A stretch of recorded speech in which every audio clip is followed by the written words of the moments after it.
Apparently, you and I, we've been confused. You see, over the past couple of years, we've been driving a number of obnoxiously powerful SUVs, usually from Germany, and we thought that there was a horsepower war going on. Foolish us. Apparently, it doesn't matter whether one has 591 horsepower or one has 617. You see, the new frontier is how flash you can make a technical system to keep your 591 or 617 horsepower from tipping over when you go around a turn.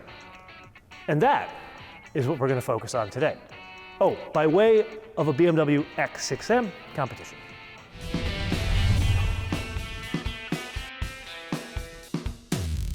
So you and I, we have been here before, the S63, that is BMW speak, for a 4.4 twin-turbocharged V8. In the X6M flavor, that is good for 600 horsepower. If it were a competition, which this is, 617, that comes in at 6,000 RPM. The torque is the same in both flavors, 553 pound-feet, comes in 1,800 RPM, stays flat all the way up to 5,690 RPM. Now, what do BMW call these things? Sport activity vehicles, if it had a squared off back like an X5M, or a sport activity coupe. They're just fancy German SUVs, which means they're all-wheel drive. The power from this engine gets to all four wheels through an 8-speed torque converter automatic. And then there are the performance figures. 0 to 60, 3.7, VMAX 155 miles an hour. So I've got a bit of a surprise for you. This at 5,375 pounds, or depending on how you express your weights and measures, 2,438 kilograms, is about 100 pounds lighter than an X5M. With that. Oh yes, oh God, does that thing wake up around 3,500 RPM. Santa Maria Madre de Dios, this thing is downright fast. Even in the pantheon of all those fast SUVs that you and I have been driving as of late, specifically between 3,000, about 4,500 RPM is the sweet spot for this engine. Unlike that 430 coupe that we recently drove, the 8-speed is much better matched to these 8-cylinder engines. My guess is the torque is mapped better to the 8-speed rather than the 4-cylinder that came out of that 430. Like, here's an example. I'm coming out of a hole here. I've got almost 5,500 pounds I got to pull, and this thing, it just doesn't hesitate. That's the delivery. That's the reason why this engine matters in such a large vehicle with a high center of gravity. So you will not be surprised to learn that underneath that swoopy Arsene resides all of the underpinnings of a BMW X5M, which means a significant upgrade to a lot of disparate parts. Let's start with the rear of the vehicle. The differential. It's an electronic limited slip differential, and BMW speak to call it the M Sport differential.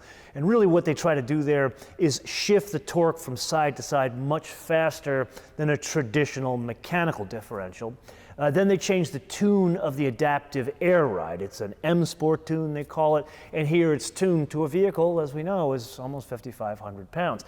Then the brakes, humongous difference there. Larger rotors, front and rear, 395 millimeters in the front, 380 in the rear. Then, as you can imagine, there are wheel sizes that have to correspond to both getting around the larger brakes and the design of a fancier looking SUV. So fitted as standard are 21-inch wheels. However, on competitions, they do something very 911-esque, where they have a staggered wheel and tire package, where in the front it's 21s, in the rears it's 22. That's what we're driving today. Now let's focus on the two aspects that transform the driving dynamics from what the Brits would term a Chelsea tractor to something that is downright respectable to drive aggressively. The first would be additional bracing, and this isn't just a little additional bracing, this is a lot. And the concept is very simple. You want to strengthen the structure of the vehicle, especially hard to do in something that is tall and very heavy, and you want it to go fast. So they do this two ways. They add two braces, one for each side, it's kind of like a diagonal, underneath the rear of the vehicle, and it starts from the front of the rear subframe and goes almost to the rear bumper. Then underneath the hood, there's an additional brace, which I have to add is rather attractive. It's not just trying to address the torsional rigidity, meaning from the shock tower to the firewall or shock tower to the front of the vehicle. It's trying to strengthen the entire front of the vehicle so it almost is square with the front of the vehicle. Then the chassis control system that has the biggest impact on the driving dynamics is the active roll stabilization kind of for obvious reasons. And this one is very similar in concept to those 48-volt suspension systems we've experienced in Audis and Mercedes that are kind of a similar equation of vehicle. But where they diverge is the theory of how they try to address the same problem, lean in a very heavy vehicle. The 48-volt electrical system, that's kind of reactive. It determines when the car is leaning and then will counteract the lean, actively push the vehicle up on the side that's leaning. This system attacks the same problem slightly differently in that it's a bit more predictive. It takes into account 3 different data points: body movements, road surface conditions, and steering input. That works in conjunction with the stabilizer bars and adjustable dampers front and rear to counteract the lean. That begs the question, how is this different than what we've already experienced in many a Porsche Cayenne, the Maybach GLS, and most recently the Audi RSQ8? Well, those systems use an active anti-roll bar, which are 2 halves that are connected to an electric motor, and that is what's working to counteract the lean, not the adjustable dampers in those cases, 3-chamber air ride. The 3-chamber air ride in those cases are focusing on other planes of motion and ride quality. And here's where all of that comes together, and really I do not know if you can see just how stiff of a ride this is from that camera over there.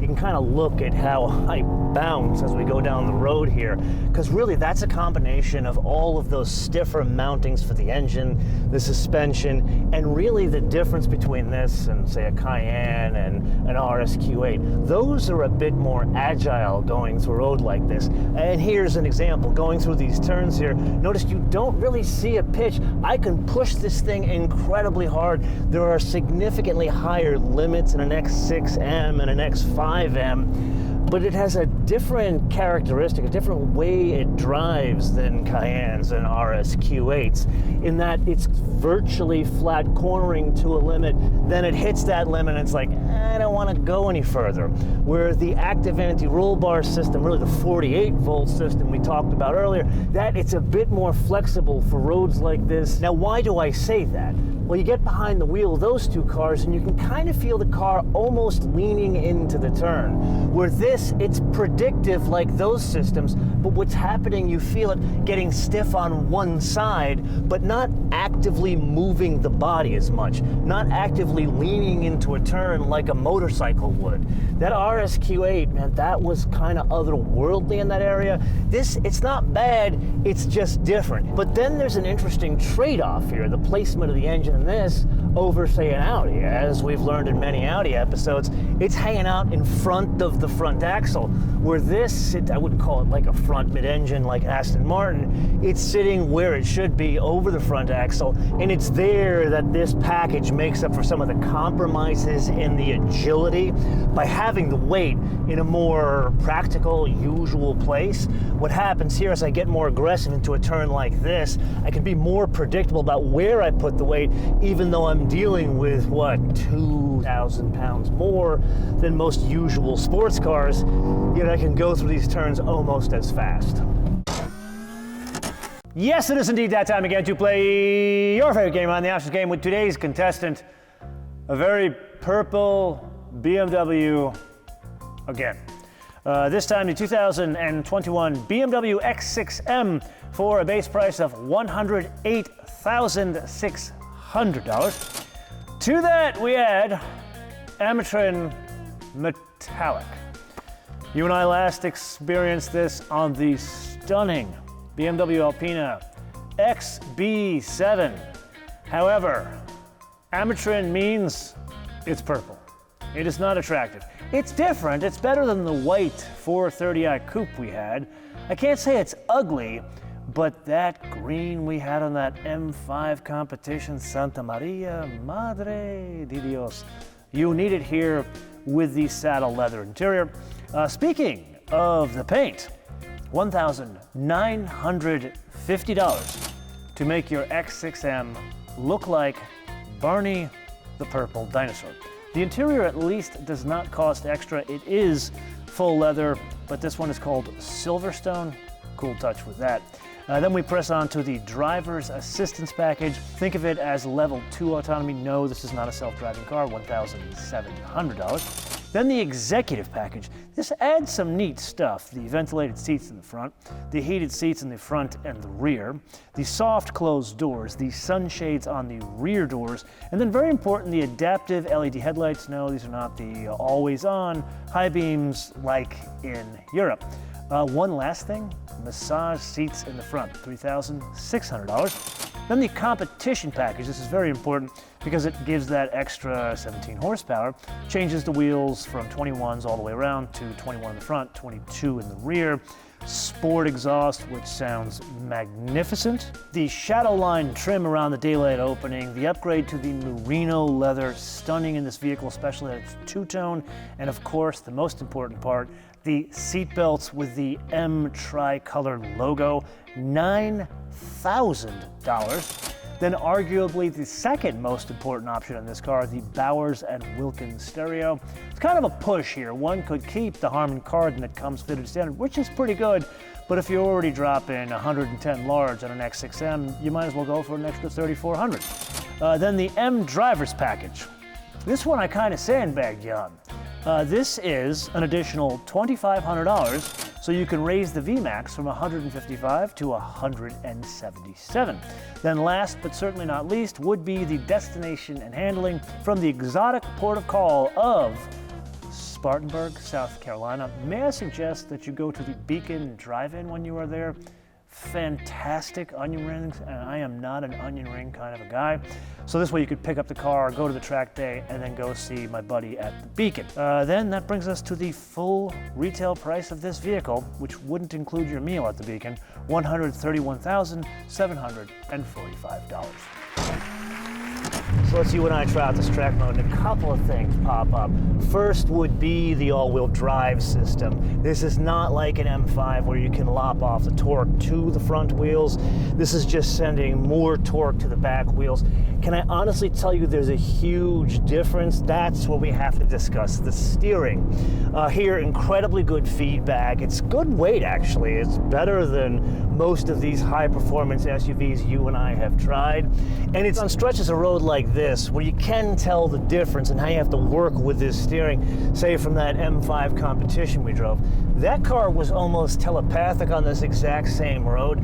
This one, you got to manhandle a bit more through the steering. It requires a bit more input on the steering. Is that a function of the size and weight?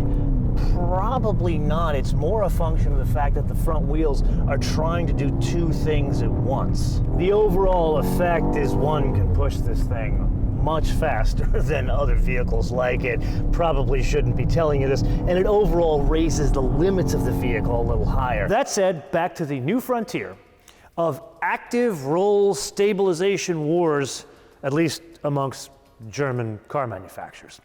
And here it's a bit of a different verdict than the X5M.